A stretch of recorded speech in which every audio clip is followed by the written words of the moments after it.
Kwa hivyo nitaanza na mambo mawili. Azimio oye!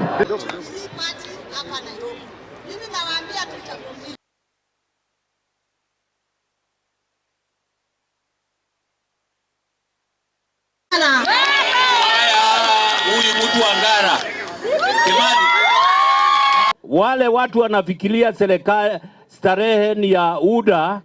Maina Kamanda niko hapa Mwago kutoka, nimemwambia baba wiki mbili niko starehe door to door campaign.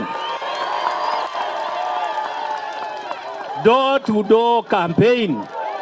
Mukubali mutupatie kazi ya gavana, tushikiliwe na vinara na vigogo wa siasa kama mzee Kamanda hapa, tukiungana na wenzetu tusafishe Nairobi, tuimarishe mazingira hapa, tuwaletee maji, tuchurogote takataka, tupigane na sewage, na pia to make sure katika kila ward kuna fire station, turudi ile Nairobi ya zamani, kuna ambulance service. Mnataka hiyo ama mnataka udaku hii na kelele ya kawaida?